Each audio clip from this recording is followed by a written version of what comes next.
প্রখ্যাত আলেম দ্বীন জনাব হযরত মাওলানা আল্লামা ফারুক হোসেন সাহেব, চুনতি হাকিমিয়া কামিল মাদ্রাসার সিনিয়র শিক্ষক হযরত আল্লামা জনাব হযরত মাওলানা জিয়াউল করিম সাহেব, আমার প্রাণপ্রিয় মুসলিমবৃন্দ, আসলে আল্লাহর কাছে শুকরিয়া আদায় করতে হয়।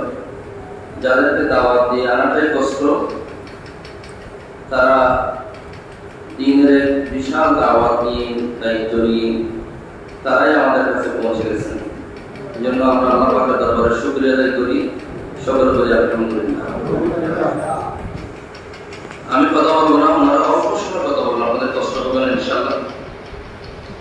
যে চুনতি হাকিমিয়া কামিল মাদ্রাসায় পড়ালেখা করে আজকে আপনাদের সামনে দাঁড়িয়েছি, আপনারা আমাদেরকে ভালোবাসেন, মহব্বত করেন।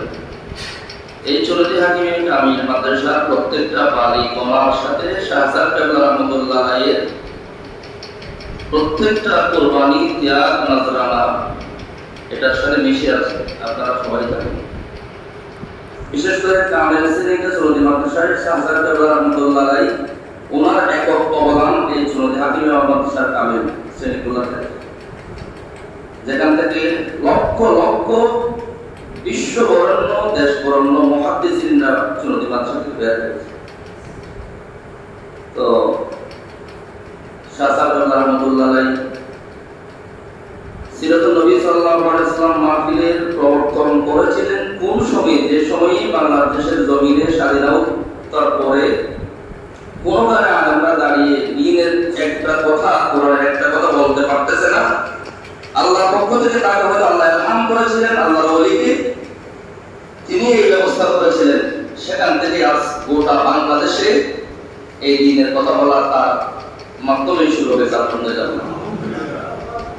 হযরত শাহজাদ কেবলার ওফাতের পর থেকে এটা একটা খারাপ মনে হচ্ছে যে এটা 19 দিন ব্যাপী দক্ষিণ পূর্ব এশিয়ার কোনো মাহফিল নেই। দক্ষিণ পূর্ব এশিয়ায় 19 দিন ব্যাপী এত বিশাল কোনো মাহফিল, এত বিশাল আয়োজন আর কোনোখানে নাই। তো শাহজাদ কেবলার ওফাতের পরে তার সুযোগ্য সহায়তা হযরত জামাল সাহেব রাহমাতুল্লাহ আলাইহি তিনি, এবং তার পরে শাহজাদ কেবলা রাহমাতুল্লাহর সুযোগ্য নাতিরা, বিশেষ করে আমাদের নাজাত ভাই, আবুল কালাম আজাদ ভাই, ওনারা কি যে ত্যাগ, কি কুরবানি এই মাহফিলটা জাতির কাছে উপহার দেওয়ার জন্য কষ্ট করে আসছেন। তার অংশ বিশেষ ওনারা আজকে আপনাদেরকে দাওয়াত দেওয়ার জন্য এখানে এসেছেন। আমি ওনাদের কথাগুলো আপনারা মন দিয়ে শুনবেন, অল্প সময় বসবেন। আপনাদের কাছে এই প্রত্যাশা রেখে আমি আপনাদের সামনে 2-1 মিনিট কথা বলার জন্য অনুরোধ করব। চুনতি হাকিমিয়া কামিল মাদ্রাসার বর্তমান অধ্যক্ষ, বিশিষ্ট আলেম দ্বীন, বিশিষ্ট শিক্ষাবিদ জনাব হযরত মাওলানা ফারুক হোসেন সাহেব।